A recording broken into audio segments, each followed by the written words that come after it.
So hi there everyone and welcome back to the channel, जहाँ पर आज हम बात करने जा रहे हैं ऐश के स्नोरलैक्स की कंप्लीट बैक स्टोरी के बारे में। ये पोकेमॉन ऐश की ऑरेंज आइलैंड्स टीम का हिस्सा था, जिसकी अमेजिंग स्ट्रेंथ और पर्सनैलिटी की वजह से फैंस आज भी इस पोकेमॉन को काफी पसंद करते हैं। तो ऐश के इस one of the strongest Pokemon की कंप्लीट बैक स्टोरी को जानने के लिए इस वीडियो को एंड तक जरूर देखना। प्लस अगर आप इस चैनल पर नए हैं तो इसे सब्सक्राइब भी जरूर कर देना, और हो सके तो इस वीडियो को शेयर कर देना अपने फ्रेंड्स और फैमिली के साथ। And now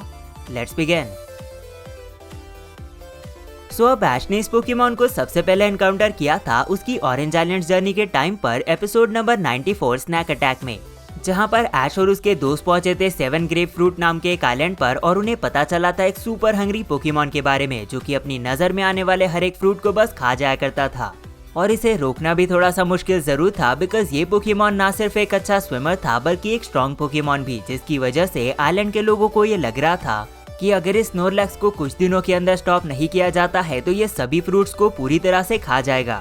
and so to stop him, Ash और उसके दोस्त एंड इवन टीम रॉकेट ने काफी सारे अटेम्प्ट्स किए, बट ऑब्वियसली इन सब के अगेंस्ट ये स्नोरलैक्स काफी ज्यादा डिफेंसिव प्रूव हुआ।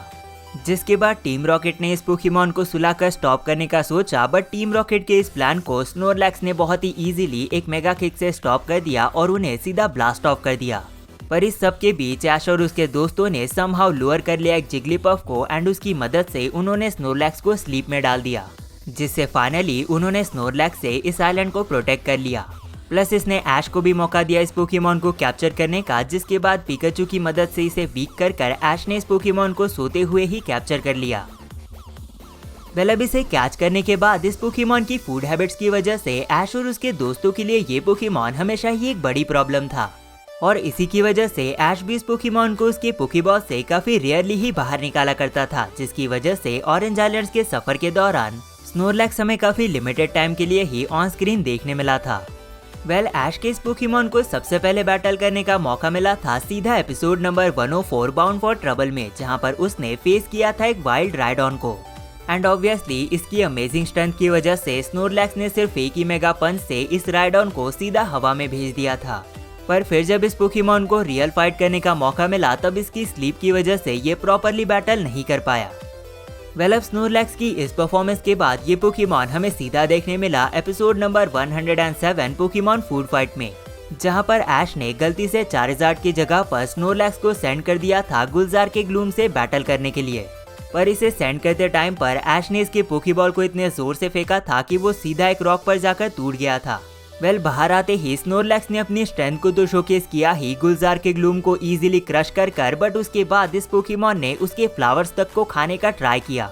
जिसे देखते ही ऐश ने इस पोकेमॉन को वापस बुलाने की कोशिश की, बट एक ब्रोकन पोकेबॉल होने की वजह से वो ऐसा नहीं कर पा रहा था। जिसके बाद समहाउ उन्होंने ग्लूम को इस पोकेमॉन से दूर कर दिया, और फिर ऐश को ये पता चला कि इस पोकेमॉन को पोकेबॉल के अंदर सेंड करने का सिर्फ एक ही तरीका है, जिसके लिए उन्हें नियरेस्ट पोकेमॉन सेंटर पर जाना पड़ेगा, जो कि एक माउंटेन के अक्रॉस है। तो काफी ज्यादा कड़ी मशक्कत के बाद वो इस माउंटेन को क्रॉस करने का ट्राई करते हैं, जिसके बीच ऑब्वियसली टीम रॉकेट उन्हें डिस्टर्ब करती है, बट स्नोरलैक्स अपनी newly learn move hyper beam से उन्हें सीधा ब्लास्ट ऑफ कर देता है। और फिर इवेंचुअली ऐश और उसके दोस्त पोकेमॉन सेंटर पहुंचकर इस पोकेमॉन को उसके पोकेबॉल के अंदर वापस भेज देते हैं।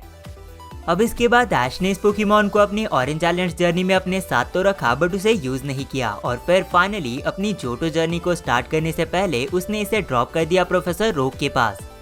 पर फिर अपने जोटो सफर के दौरान यानी कि एपिसोड नंबर 194 रिंग मास्टर में ऐश ने स्नोरलैक्स को वापस बुलाया रिकिशी टाउन में सुमो कॉन्फ्रेंस के लिए। एंड यहाँ पर भी एज ऑलवेज स्नोरलैक्स उतना ज्यादा एक्साइटेड नहीं था, जहाँ पर उसने इवन वेटिंग स्केल को भी तोड़ दिया था सेरेमनी के ओपनिंग के टाइम पर। बट फिर जैसे ही स्नोरलैक्स ने ये सुना कि इस कॉन्फ्रेंस के विनर को फ्री में साल भर का खाना मिलेगा, ये पूरी तरह से एक्साइटेड हो गया।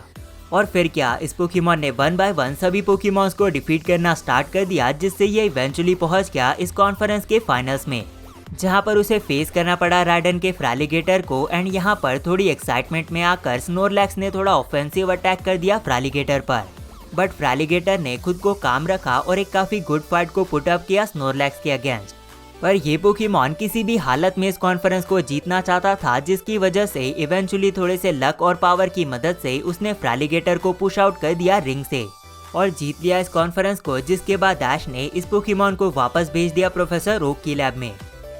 नाउ अब स्नोरलैक्स की इस अमेजिंग परफॉर्मेंस के बाद ऐश ने सभी को सरप्राइज कर दिया सीधा episode number 254 better it than never में, जहां पर उसने यूज किया स्नोरलैक्स को क्लियर के अगेंस्ट उसकी रीमैच बैटल में। इस फाइट में स्नोरलैक्स ने पहले फेस किया क्लियर के किंगलर को, जिसकी हाइपर बीम को डॉज करने के लिए उसने अंडर वाटर डाइव किया और फिर उसके हाइड्रो पंप को डॉज करने के लिए वो पूल से बाहर आया। और इसी स्ट्रेटेजी को थोड़ी देर कंटिन्यूअसली यूज करने के बाद उसने किंगलर को टायर्ड कर दिया, जिसके बाद स्नोरलैक्स ने अपनी एंड्योरेंस और न्यूली लर्न मूव आइस पंच की मदद से किंगलर को नॉकआउट कर दिया। बट यहाँ पर स्नोरलैक्स ने काफी टाइम बाद एक लॉन्ग बैटल में पार्टिसिपेट किया था, जिसकी वजह से वो भी थोड़ा सा टायर्ड हो गया था। एंड सो क्लियर के नेक्स्ट पोकेमॉन gyarados के लिए स्नोरलैक्स एक काफी इजी टारगेट बना, जिसे उसने ड्रैगन ब्रेथ और हाइपर बीम के कॉम्बिनेशन से डिफीट कर दिया। पर इस हार के बाद भी ऐश ने अपने इस पोकेमॉन पर पूरी तरह से ट्रस्ट रखा, जिसकी वजह से episode number 270 can't beat the heat में ऐश ने इस पोकेमॉन की पूरी पावर को प्रॉपरली यूज किया गैरी के अगेंस्ट सिल्वर कॉन्फ्रेंस बैटल में। और नो डाउट स्नोरलैक्स ने काफी हार्ड टाइम दिया गैरी और उसके पोकेमॉन को, जहां पर उसने पहले फेस किया गैरी के आर्कनाइन को, जिसके डेंजरस फायर स्पिन के अगेंस्ट स्नोरलैक्स ने यूज किया अपने ग्रेट डिफेंस का और फिर उसे फाइनली फिनिश कर दिया एक हाइपर बीम से। इसके बाद स्नोरलैक्स ने फेस किया गैरी के निडोक्वीन को, जिसने ऐश के टॉरस को पहले ही डिफीट कर दिया था, but obviously she was no match for Snorlax strength. Gary और उसके निडोक्वीन ने स्नोरलैक्स को डिफीट करने की काफी कोशिश की, जहां पर उन्होंने इस पर अटैक किया एक एरियल डबल किक से एंड इवन इसे डिफीट करने का ट्राई किया एक हाइपर बीम से, बट स्नोरलैक्स ने इन सभी अटैक्स को काफी अच्छी तरह से काउंटर किया और फिर फाइनली निडोक्वीन को डिफीट कर दिया आइस पंच से।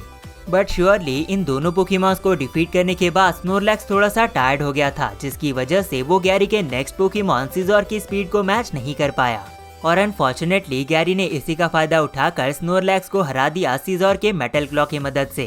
पर नो डाउट गैरी के अगेंस्ट इस बैटल के बाद ऐश और सभी ने इस पोकेमॉन की ट्रू स्ट्रेंथ को रियलाइज किया और फिर सीधा next episode playing with fire में ऐश ने इसे यूज किया हैरिसन के अगेंस्ट बैटल में, जहां पर ऑल्दो ये पोकेमॉन बैटल में जाते ही सोया हुआ क्यों ना था, बट हैरिसन ने अपने हिप्नो की मदद से इस पर एक डर्टी ड्रीम ईटर का यूज करके बहुत बड़ी गलती कर दी, बिकॉज इससे ना सिर्फ ये पोकेमॉन काफी ज्यादा गुस्से में आ गया, बट इसने हिप्नो को बहुत ही बुरी तरह से डरा कर फिनिश कर दिया हाइपर बीम से। जिसके बाद इस पोकेमॉन ने अपनी रेज को निकाला हैरिसन के स्टीलिक्स के ऊपर, जिसके मूव रैप ने भी स्नोरलैक्स पर कुछ भी असर नहीं किया और फिर स्नोरलैक्स ने इसे एक और हाइपर बीम से हरा दिया। बट अनफॉर्चुनेटली स्नोरलैक्स अपनी हाइपर बीम की स्ट्रिक को कंटिन्यू नहीं रख पाया हैरिसन के नेक्स्ट पोकेमॉन हाउंडूम के अगेंस्ट, क्योंकि यहाँ पर हाउंडूम ने यूज किया था रिफ्लेक्ट का, जिसकी डबल स्ट्रेंथ वाले काउंटर की वजह से स्नोरलैक्स सीधा नॉकआउट हो गया। अब इस हार के बाद अपनी होएन जर्नी को स्टार्ट करने से पहले ऐश ने इस पोकेमॉन को वापस भेज दिया था प्रोफेसर रोक के पास, जिसके बाद ऐश को अपना ये स्ट्रॉन्ग पोकेमॉन सीधा याद आया कैंटो बैटल फ्रंटियर के टाइम पर episode number 149 wheel of the frontier में, जहां पर ऐश ने स्नोरलैक्स से मदद ली थी ग्रीटा से गट सिम्बॉस को जीतने के लिए। अब ये बैटल थोड़ी सी वियर्ड जरूर थी, बिकॉज इसमें पहले स्नोरलैक्स ने प्रोटेक्ट का यूज करके हरियामा के अटैक्स को एब्सॉर्ब किया था और फिर उसे टेक डाउन किया था आइस पंच की मदद से, जिसके बाद ग्रीटा ने सेंड किया था उसके मेडिचैम्प को, जिसका प्रोटेक्ट फेल हो गया था और वो एक सॉलिड फोकस पंच की मदद से सीधा पहुंच गया था टीम रॉकेट के पास। जिसके बाद इवेंचुअली जब ये बैटल कंटिन्यू हुई तब मेडिचैम्प ने स्नोरलैक्स को आइस पंच की मदद से फ्रीज किया, बट स्नोरलैक्स ने रेस्ट का यूज करके खुद को पहले हील किया और फिर हाइपर बीम का यूज करके खुद को हवा में लॉन्च किया और मेडिचैम्प को डिफीट कर दिया एक इनहैंस बॉडी स्लैम की मदद से। जिसके बाद ऐश ने इस पोकेमॉन को वापस सेंड कर दिया था प्रोफेसर रोक के पास, बट देन फाइनली ये पोकेमॉन हमें देखने मिला सीधा डायमंड एंड पर्ल सीरीज के episode number 184 casting a Paul on Barry में, जहां लिली ऑफ वैली कॉन्फ्रेंस के टाइम पर इस पोकेमॉन ने क्विकली डिफीट किया था एक फीमेल ट्रेनर के ग्रम्पिक को पावरफुल बॉडी स्लैम से। बट अनफॉर्चुनेटली यही ऐश के स्नोरलैक्स की लास्ट ऑफिशियल कॉन्फ्रेंस या फिर लीग बैटल रही थी। इसके बाद ऐश का ये पोकेमॉन हमें टाइम टू टाइम एनिमे में देखने जरूर मिला है, बट ऐश ने इस पोकेमॉन को किसी भी बैटल में यूज नहीं किया है। इतने अमेजिंग बैटल रिकॉर्ड की वजह से इस पोकेमॉन को ऐश के one of the best Pokémons में से एक कंसिडर करना श्योरली गलत नहीं होगा। एंड लेट्स जस्ट होप कि ये पोकेमॉन हमें एक दिन ऐश की टीम में वापस से बैटल करता हुआ जरूर देखने मिले। सो आई होप आपको ये वीडियो पसंद आई होगी, एंड अगर आपको ये वीडियो पसंद आई है देन इस वीडियो को लाइक और शेयर करना मत भूलना, और अगर चैनल पर नए हो तो इसे सब्सक्राइब भी जरूर कर देना। प्लस ऐश के बाकी पोकेमॉन्स की बैक स्टोरी को जानने के लिए सुपर वाली प्लेलिस्ट पर क्लिक करो या फिर मेरी नई वीडियो को चेक करने के लिए इस नीचे वाले कार्ड पर। तो बस मिलते हैं नेक्स्ट वीडियो में, तब तक के लिए थैंक्स फॉर वॉचिंग।